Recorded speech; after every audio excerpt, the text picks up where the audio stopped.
Vamos a hablar de paradojas del cristianismo y me parece que vamos a tener el problema del domingo pasado con el audio online. Vamos a hablar de paradojas del cristianismo y vamos a ver Hechos 5, 12 al 16. En un principio vamos a ver el contexto.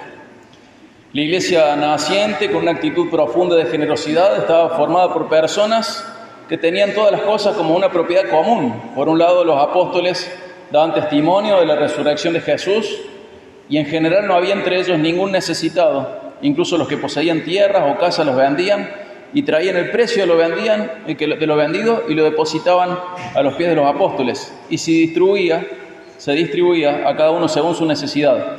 Y en ese contexto de amor fraternal, incluyendo el ejemplo de Bernabé, en contraste explícito con Bernabé, aparecen Ananías y Zafira, quienes son juzgados por Dios por mentirle a él. Y habíamos visto 5 puntos principales el domingo pasado. La iglesia real no es ideal. Hasta que Jesús vuelva, no va a ser ideal. Sin embargo, debemos amarla así.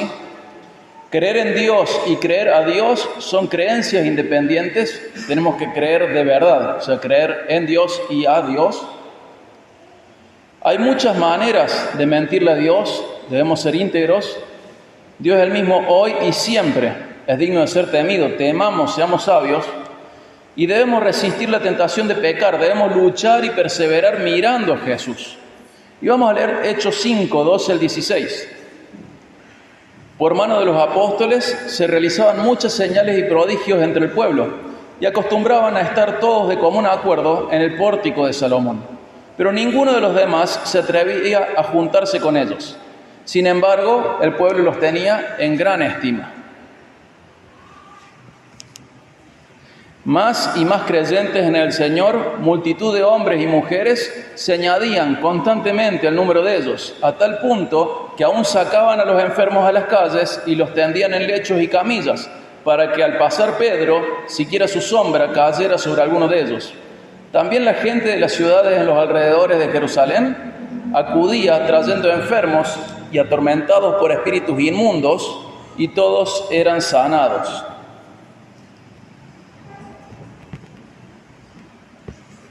Este es el texto de hoy. Y vamos a ver estas dos paradojas principales. Paradoja 1. El cristianismo siempre crece a pesar de la oposición interna y externa. Pero vamos a hacer comentarios. Además de ver las dos paradojas, vamos a hacer comentarios, ¿sí? La primera es que el cristianismo siempre crece a pesar de la oposición interna y externa. Fíjese, vamos a ir haciendo los comentarios, insisto. Hechos 5:12, por mano de los apóstoles se realizaban muchas señales y prodigios entre el pueblo. Y hacemos un comentario acá. Vemos que a lo largo de Hechos la norma es que sea a través de los apóstoles que se han realizado las señales y prodigios. Y se cumple en ellos el final de Marcos, eso lo explicamos en otra prédica anterior. Y Pablo refuerza la idea de las señales apostólicas, ¿sí?, que son evidencia presentada por él para validar su apostolado. Acompáñame 2 Corintios 12, 11 y 12. 2 Corintios 12, 11 y 12.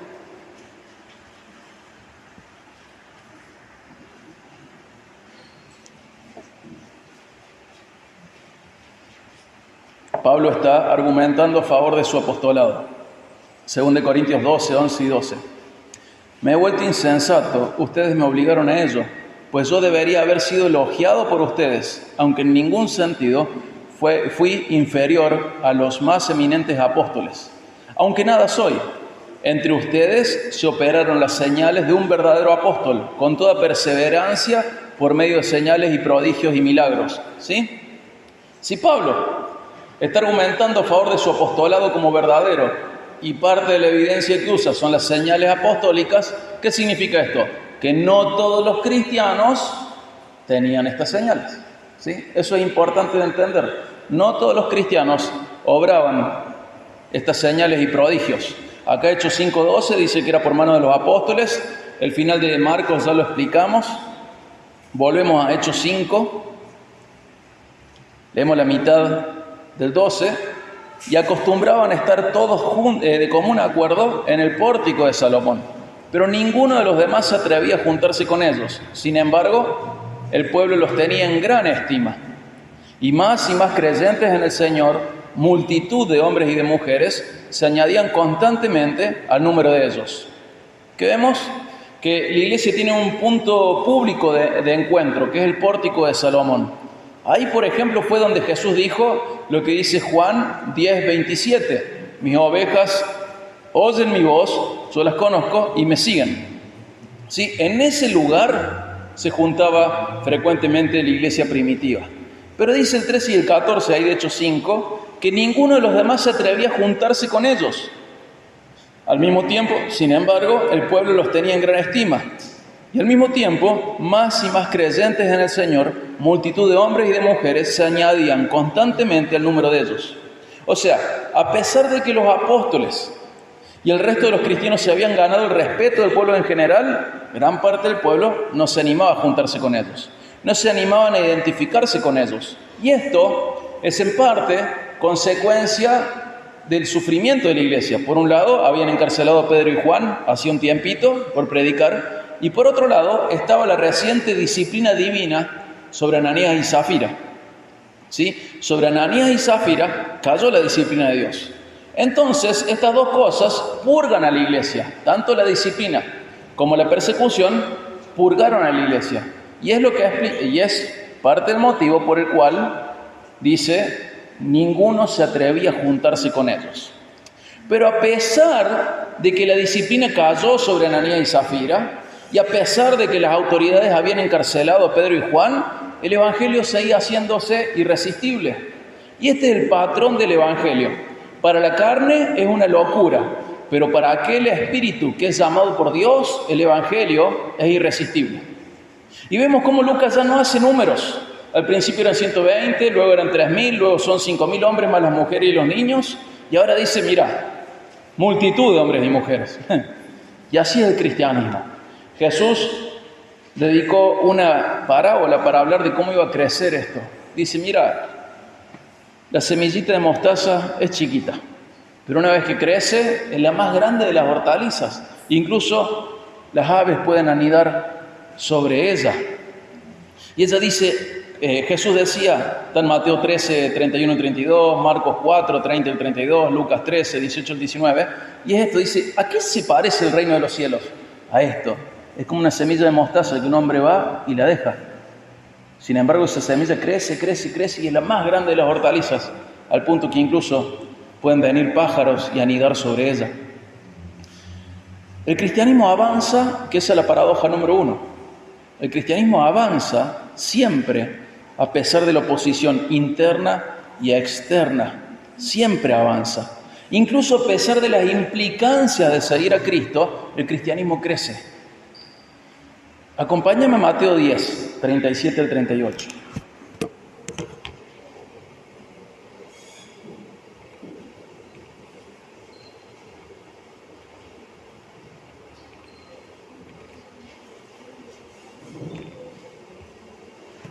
Mateo 10, 37 al 38. Fíjense cómo son las exigencias de Jesús. ¿De qué manera alguien podría seguir a Jesús en la carne? Dice, el que ama al padre o a la madre más que a mí, no es digno de mí. El que ama al hijo o a la hija más que a mí, no es digno de mí. El que no toma su cruz y sigue en pos de mí, no es digno de mí.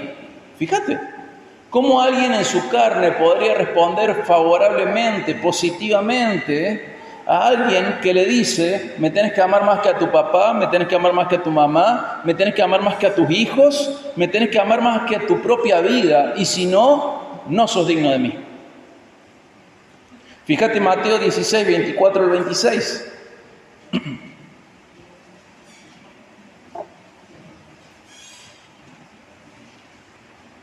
Mateo 16, 24 al 26. Entonces Jesús dijo a sus discípulos, si alguien quiere venir en pos de mí, niéguese a sí mismo, tome su cruz y que me siga. Porque el que quiera salvar su vida la perderá, pero el que pierda su vida por causa de mí, la hallará. Pues, ¿qué provecho obtendrá un hombre si gana el mundo entero pero pierde su alma? ¿O qué dará un hombre a cambio de su alma? Fíjense, ¿quién podría seguir a alguien que le dice, mira, si me quieres seguir, vas a tomar un camino que es sacrificial y humillante, el de la cruz? ¿Quién podría? Y acá le estaba hablando a los discípulos. Pero fíjate, para que quede claro que no es algo que él le decía a los más maduros, a los más comprometidos, sino que era algo que le decía a todo el mundo. Acompáñame Lucas 14, 25 al 27. Lucas 14, 25 al 27.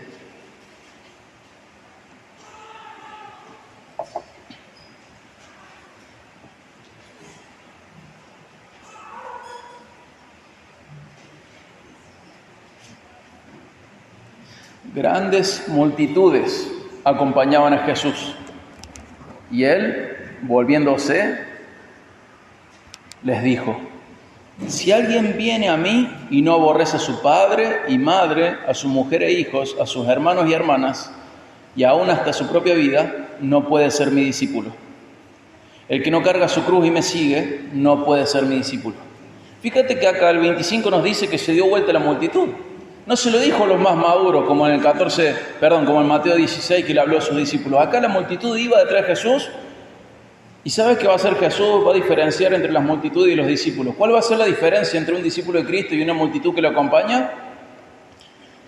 El amarle sobre todas las cosas. Y dice que si no aborrece su propia vida, no puede ser discípulo. Entonces vemos esta paradoja, que se sumaban 3.000, llegaban a 5.000, se sumaban multitudes. ¿Cómo puede crecer algo que es tan exigente? Es una paradoja del cristianismo. ¿Cómo puede crecer algo que a la carne humilla tanto, que al ego lo destruye? Porque es divino.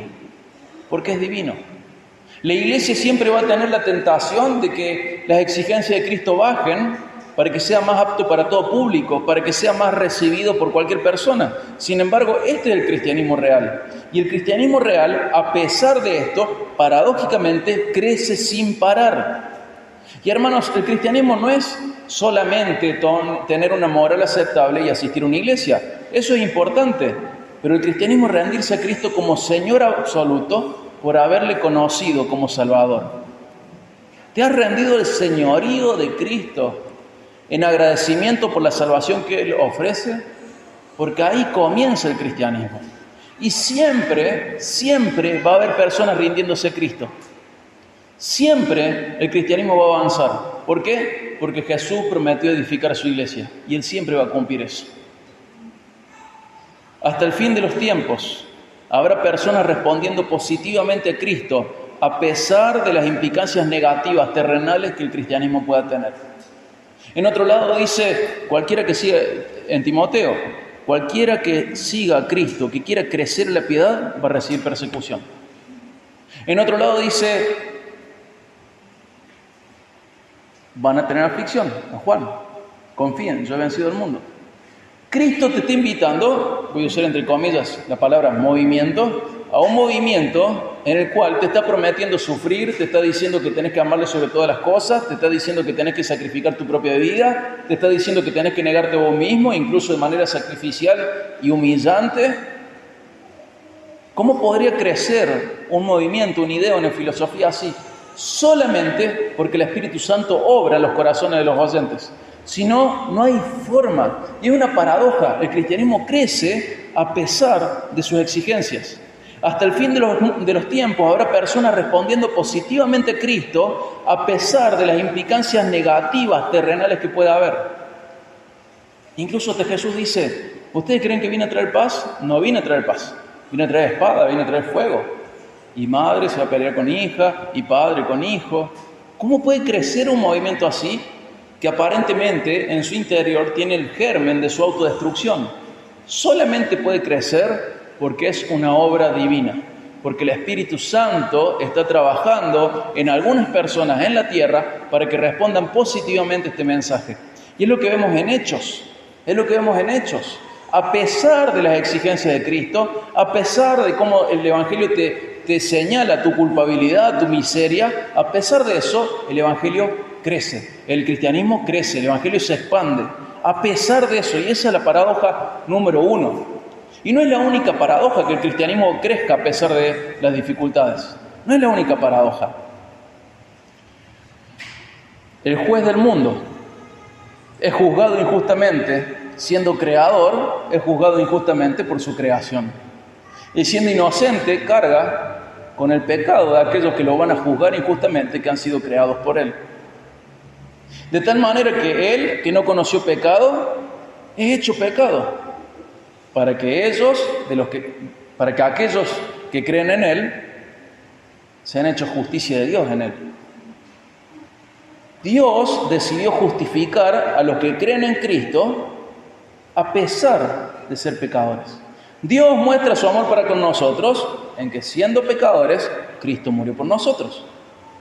Pero Él murió para satisfacer el carácter justo, santo de Dios. Y ese castigo que tenía que caer sobre nosotros, creación traidora, que en esa categoría estamos junto a los demonios, creación traidora, ese Jesús que tenía que juzgarnos, dio su vida en nuestro lugar y pagó por nuestros pecados. Y el precio de nuestra paz fue sobre Él. Y Él vino a reconciliarnos con Dios.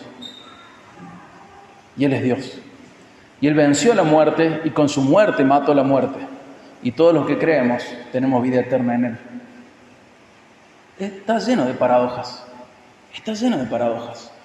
¿Cómo aquel que va a juzgar al mundo es juzgado injustamente? ¿Cómo aquel que es el creador es torturado por su creación? ¿Cómo aquel que es creador da su vida por su creación? ¿Cómo aquel que es santo carga por los pecados de los impuros? ¿Cómo aquel que es perfecto carga con las debilidades e imperfecciones de los débiles e imperfectos? ¿Cómo aquel que es el único que no estaba perdido sale a buscar a los perdidos? ¿Cómo aquel nos pudo haber amado tanto? Él nos ama. Y esta paradoja de entender que el cristianismo crece a pesar de las implicancias negativas terrenales que tiene, en parte está relacionada a entender cuán profundamente amados somos por Dios. Cuán grandemente amados somos por Dios. Él nos ama. Paradoja número 2. Volvamos a Hechos. Vamos a leer Hechos 5, 15 al 16.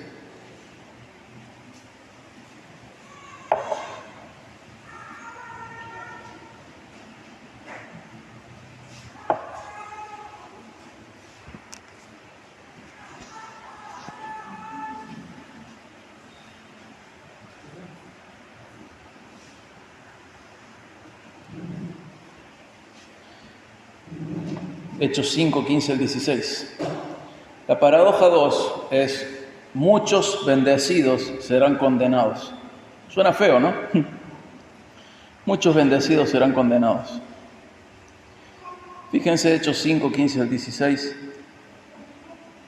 A tal punto que aún sacaban los enfermos a las calles y los tendían en lechos y camillas, para que al pasar Pedro, siquiera su sombra cayera sobre alguno de ellos. También la gente de las ciudades en los alrededores de Jerusalén acudía trayendo enfermos y atormentados por espíritus inmundos, y todos eran sanados. ¿Ven? Así se ve el verdadero don de sanidad. Creemos que Dios puede sanar providencialmente. Esto es un comentario de los que dijimos que íbamos a hacer, observaciones. Creemos que Dios puede sanar providencialmente, pero el don bíblico de sanidad es este. Y no se ha visto luego de la era apostólica. Se han visto sanidades, pero no el don de sanidad. Y diferenciar esto es muy importante para no confundirse. Y acá comienza la expansión del evangelio, del cristianismo. Ya no solo Jerusalén, sino que las regiones aledañas llegan a escuchar. Y hay algo también muy interesante en que Lucas haga la distinción entre lechos y camillas, porque eso está manifestando dos clases sociales. Tanto ricos como pobres tenían enfermos y los llevaban, tratando de que la sombra de Pedro cayese sobre algunos de ellos. Y es importante conocer que la gracia común cae sobre todos, sin distinción de ningún tipo. En Mateo 5 dice Dios, Mateo 5:45, que Dios hace llover sobre ¿quiénes? Sobre justos e injustos. Sobre todos, la gracia común es para todos. Hay mucha gente bendecida, pero cuidado, las bendiciones no siempre son señal de salvación. Incluso las bendiciones pueden ser motivo de condenación. Los digo de nuevo, cuidado, las bendiciones no siempre son señal de salvación. Incluso pueden ser motivo de condenación. Fíjate Mateo 11, 20 al 24. Mateo 11, 20 al 24.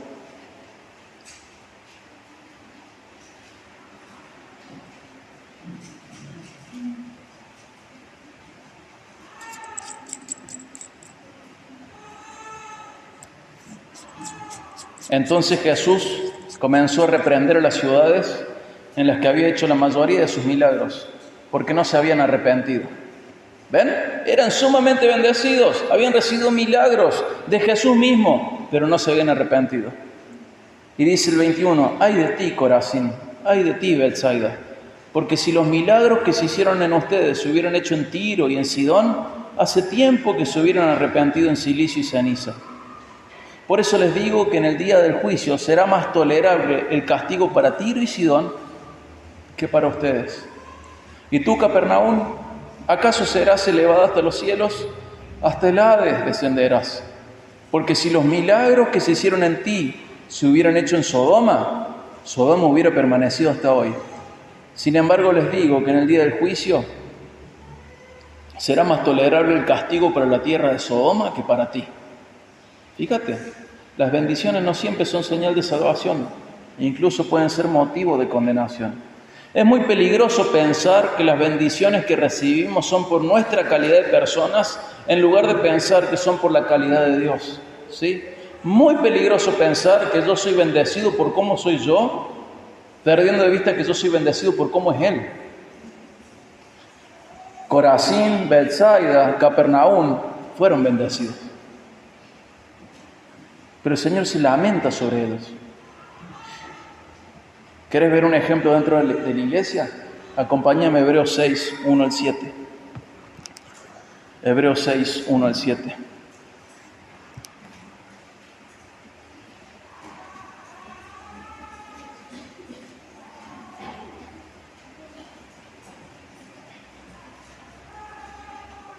Por tanto, dejando las enseñanzas elementales acerca de Cristo, avancemos hacia la madurez, no echando otra vez el fundamento del arrepentimiento de obras muertas y de la fe en Dios, de la enseñanza sobre lavamientos, de la imposición de manos, de la resurrección de los muertos y del juicio eterno. Y esto haremos si Dios lo permite. Dice, mirá, no sigamos con las enseñanzas elementales acerca de Cristo, vayamos por más. No vayamos al fundamento, el arrepentimiento de las obras malas, creer en Dios.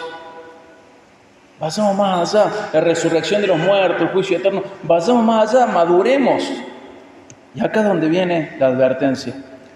Porque en el caso de los que fueron una vez iluminados, que probaron el don celestial y fueron hechos partícipes del Espíritu Santo, que gustaron la buena palabra de Dios y los poderes del siglo venidero, pero después cayeron, es imposible renovarlos otra vez para arrepentimiento, puesto que de nuevo crucifican para sí mismos al Hijo de Dios y lo exponen a la ignominia pública. Porque la tierra que bebe la lluvia, que con frecuencia cae sobre ella y produce vegetación útil a aquellos por los cuales es cultivada, recibe bendición de Dios. Pero si produce espinos y cardos, no vale nada. Está próxima a ser maldecida y termina por ser quemada. ¿Ven? Si hay gente que ha entendido, que ha gustado, ha sido partícipe del Espíritu Santo, que ha gustado de la buena palabra de Dios, que ha visto y ha participado de los poderes del siglo venidero, pero después caen, dice, esto es como una tierra que recibió un montón de bendición, pero su fruto fueron, ¿qué? Cardos, espinos, no vale nada, lo que le sigue es ser maldecida y ser quemada. ¿Ven la advertencia acá? Que la bendición no es un sinónimo de que mi calidad de persona es el correcto. La bendición habla de la calidad de persona de Dios, de cómo es Dios. Los hebreos estos, de la carta de los hebreos, algunos de ellos habrán sido iluminados, probaron del don celestial, fueron hechos partícipes del Espíritu Santo, gustaron de la buena palabra de Dios, de los poderes del siglo venidero, y después cayeron. Y dice, es como una tierra que recibe la lluvia, que es bendición, pero su fruto es espinos, cardos. Esa tierra no vale de nada. lo que le sigue, lo consiguiente, lo subsiguiente, lo siguiente, es ser maldecida y quemada. Y a través del escritor de Hebreos, Dios pone de ejemplo personas que fueron beneficiadas por conocimiento y bendiciones de su reino, pero aún así no dieron los frutos correspondientes. Dice que esa gente está camino a la perdición. Han sido bendecidos, pero no han dado el fruto que glorifica a Dios. Fueron bendecidos, pero serán condenados. Esa es la segunda paradoja. Muchos bendecidos serán condenados. Mucha de esa gente que va a recibir sanidad a través de Dios por medio de la sombra de Pedro, simplemente nunca se va a unir a la iglesia. Va a ser partícipe del obrar del Espíritu Santo, va a recibir sanidad, va a recibir liberación, pero no va a dar fruto que glorifique a Dios. Han sido bendecidos, pero no dan fruto que glorifica a Dios. Fueron bendecidos, pero serán condenados. Durante el ministerio terrenal de Jesús y durante el ministerio de los apóstoles, muchos van a caer en esa categoría, bendecidos terrenalmente, pero condenados eternamente. ¿Cómo se nota aquel que es bendecido espiritualmente y no solo terrenalmente? ¿O cómo se nota aquel que da fruto que glorifica a Dios? De muchas maneras, de muchísimas maneras. Pero esta paradoja es importante. La vemos en el ministerio terrenal de Jesús. Muchos se alimentan, pero son más los que le abandonan a pesar de haberse alimentado a través de la multiplicación de la comida en repetidas veces. Son más los que le abandonan que los que siguen. Si no, fíjate Juan 5 y luego el 6 y vas a ver. 5.000 alimentados, más los hombres, más las mujeres. 5.000 hombres, más las mujeres, más los niños. Sin embargo, Juan 6:66, muchos discípulos le dejaron. Reciben la bendición, reciben el alimento, reciben la buena palabra, reciben ser protagonistas de milagros, de señales. Incluso reciben sanidades, reciben liberación. Pero ¿qué pasa? No se arrepienten para creer en Jesús. ¿Y en dónde se nota eso? Hebreo nos decía, son bendecidos, pero el fruto que dan, cardos, espinos, es algo que no vale la pena. Es algo que no vale la pena. Sanados, liberados, pero sin rendirse a Cristo. Bendecidos, pero condenados. Hermanos, que no nos pase lo mismo. Que no nos pase lo mismo. De creer que las bendiciones son por nuestra calidad de persona y no por la calidad de nuestro Dios.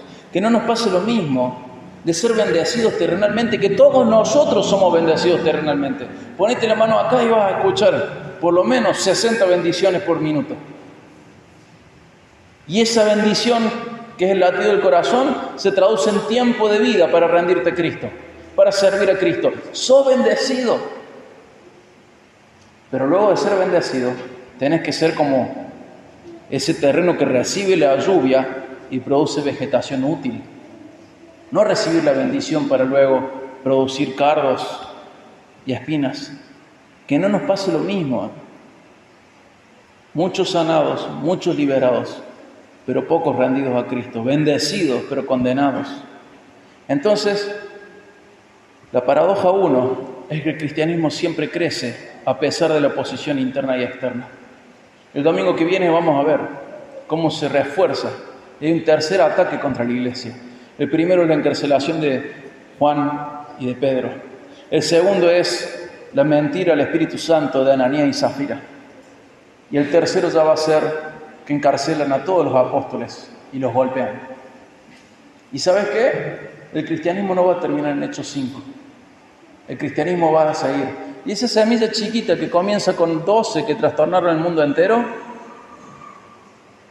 nosotros somos una de las ramas de los bajos más lejanos que hay, de esa semillita puesta en Israel hace 2000 años. El cristianismo siempre crece a pesar de la oposición interna y externa, a pesar de lo que produce nuestra carne, a pesar de lo que nos produce socialmente, a pesar de todo lo feo terrenal que nos produce el cristianismo siempre crece. Porque el Espíritu Santo nos llama, comprendemos su amor, comprendemos su dignidad y nos rendimos a Cristo. Siempre crece a pesar de la oposición. Y es una paradoja. Y la paradoja 2, muchos bendecidos serán condenados. Por favor, que no estés dentro de esa paradoja. Sos muy bendecido. Sos muy bendecido, mucho más de lo que crees. Sos muy bendecido. Mucha gente en todo el planeta haría lo que fuera con tal de tener tu vida. Sos muy bendecido. Que esa bendición sea para dar frutos que glorifican a Dios y no para producir cardos y espinas. Que esa bendición sea para glorificar a Dios y no como un motivo para tu condenación. Acompáñame a ver Hebreos 6, 9 al 12 para ver cómo sigue la advertencia a los hebreos.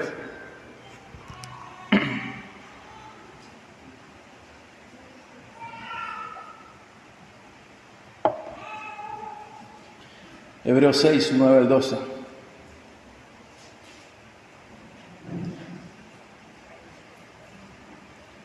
Pero en cuanto a ustedes, amados,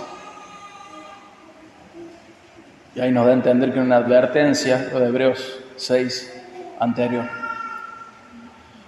Pero en cuanto a ustedes, amados, aunque hablemos de esta manera, estamos persuadidos de las cosas que son mejores y que pertenecen a la salvación. Porque Dios no es injusto como para olvidarse de la obra de ustedes y del amor que han mostrado hacia su nombre, habiendo servido y sirviendo aún a los santos.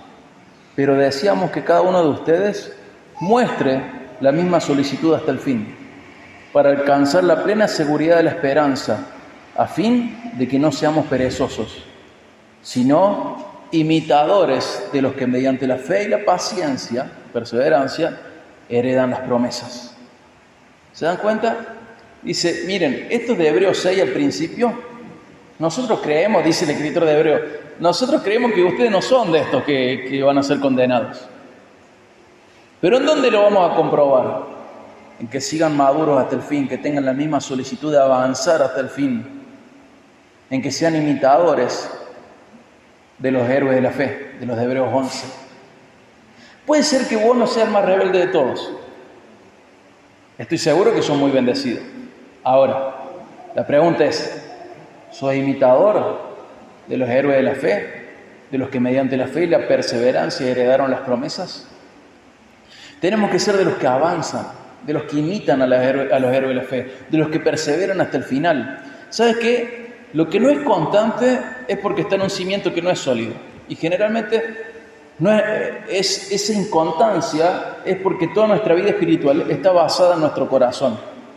Lo que es constante porque está en un cimiento sólido, no porque sos súper maduro, sino porque realmente el cimiento de tu fe es sólido y generalmente es externo a vos. Es la palabra de Dios que ha forjado convicciones en nosotros.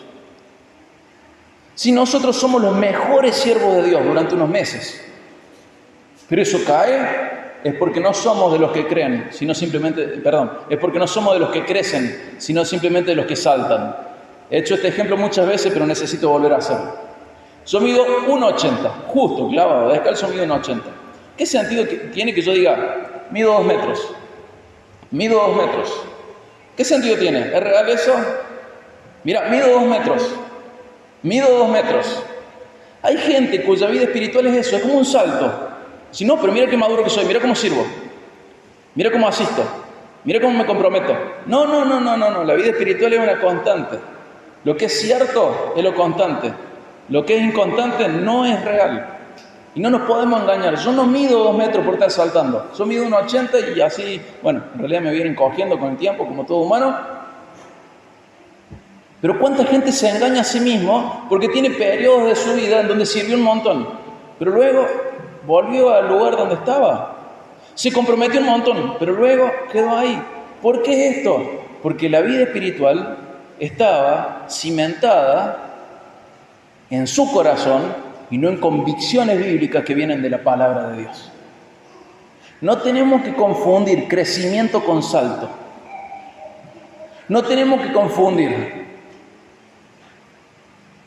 En nuestro corazón no tenemos que confundirnos nosotros mismos. La diferencia entre crecimiento y apariencia es la constancia. Mucha gente puede aparentar crecimiento, pero luego tiene una crisis y ves que su carácter salta para cualquier lado. Tiene un compromiso con la iglesia y luego se bajonea por algo.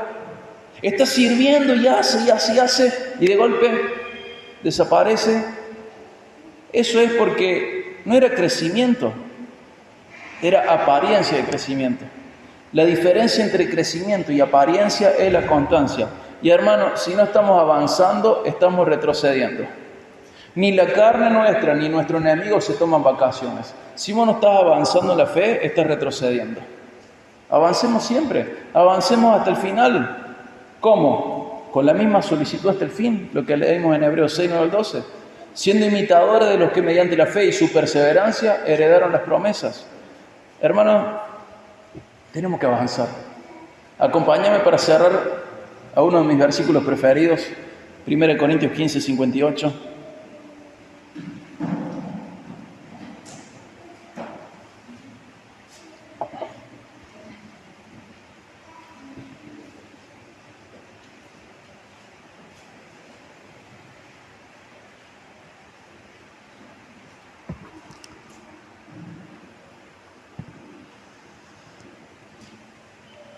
Pablo está hablando de la resurrección. Dice que finalmente nuestros cuerpos van a ser glorificados como el de Cristo, que tenemos victoria frente a la muerte por la victoria de Cristo. Y por eso, mis amados hermanos, estén firmes, constantes, abundando siempre en la obra del Señor, sabiendo que su trabajo en el Señor no es en vano. Hermano, el cristianismo está lleno de paradojas. Yo hoy mencioné dos, que es que el cristianismo avanza siempre, incluso a pesar de la persecución y de todo lo que pueda pasar, y que muchos bendecidos serán condenados. Pero qué paradójico es realmente creer en la resurrección, pero no entregar esta vida terrenal a Cristo. Somos inmortales, pero esta vida efímera, cortita, la quiero para mí. ¿Por qué no la entregamos a Jesús? Estamos firmes y constantes, abundando siempre en la obra del Señor. No firmes e inconstantes, porque eso es fácil, ser firme en la inconstancia es fácil. Firmes y constantes, siendo aquellos que mediante la fe y la perseverancia heredan las promesas de Dios, imitándolos a ellos, abundando siempre en la obra del Señor. ¿Y sabes qué? Tienes que saber siempre que tu trabajo en el Señor nunca será en vano. Todos nosotros podemos tener logros que sean en vano. Podemos haber ahorrado un montón para comprar un auto y que ese auto se choque, nos lo roben, y fue tanto esfuerzo en vano. Podemos tener un negocio para el cual invertimos y crecimos y elegimos un montón de cosas y que por alguna razón quebremos. Y todo ese trabajo, todo ese esfuerzo previo fue en vano. Podemos estudiar una carrera y por alguna razón ver que no puedes seguir ejerciendo. Por ejemplo, Juanca, carpintero, y pierde una de sus manos. Toda esa carpintería es en vano. Podemos cada uno de nosotros tener logros que han sido en vano, pero ¿sabes qué? El trabajo en el Señor nunca es en vano. Paradójicamente, ¿lo crees? Pero ¿cuántos lo vivimos? Cree que tienes que estar firme, constante, abundando en la obra del Señor siempre, sabiendo que tu trabajo en el Señor no es en vano. No es en vano. Crece en la fe. No confundas salto con crecimiento. Crece en la fe. Permanece constante. Avanza. Que no sea una paradoja lo que crees con lo que vivís. Que sea una coherencia. Que lleves una vida digna de la vocación con la cual fuiste llamado. Que haya concordancia entre lo que crees y lo que vivís. No una paradoja. Amén. Vamos a finalizar orando. Padre, rogamos tu bendición, Señor, a pesar del cansancio que puede traer el calor, a pesar de las molestias que podamos tener, a pesar incluso de mis limitaciones. Una vez más te pido, Señor, que seamos nutridos con tu palabra expuesta hoy, que traiga cambio a nuestras vidas, que nos haga reflexionar, que crezcamos en compromiso, que crezcamos en santidad, que crezcamos, Señor, en todo lo que vos mencionás como bueno, que crezcamos, Señor, en constancia en todo aquello que vos decís que es bueno y nos vayamos alejando día a día de todo aquello que vos decís que es malo. Señor, gracias porque el cristianismo ha avanzado siempre a pesar de la persecución interna y externa. A pesar de los problemas, el cristianismo avanza siempre. Gracias, Padre, porque hemos sido y somos parte de ese reino que sigue creciendo. Gracias, Padre. Por otro lado, Señor, gracias porque nos has bendecido mucho. Pero al mismo tiempo te rogamos que esas bendiciones no sean un motivo para condenarnos, Señor. Sabemos que la manera de no ser condenados por nuestras bendiciones, por las bendiciones que recibimos, es dar fruto que te glorifique. Rogamos, Señor, llevar vidas que te glorifican, creciendo siempre, siendo constantes en tu obra, sabiendo que lo que hacemos en tu obra nunca va a ser en vano. Ayúdanos, Padre, a tomarnos la vida espiritual en serio, Señor. Ayúdanos, te necesitamos. En el nombre de Jesús. Amén.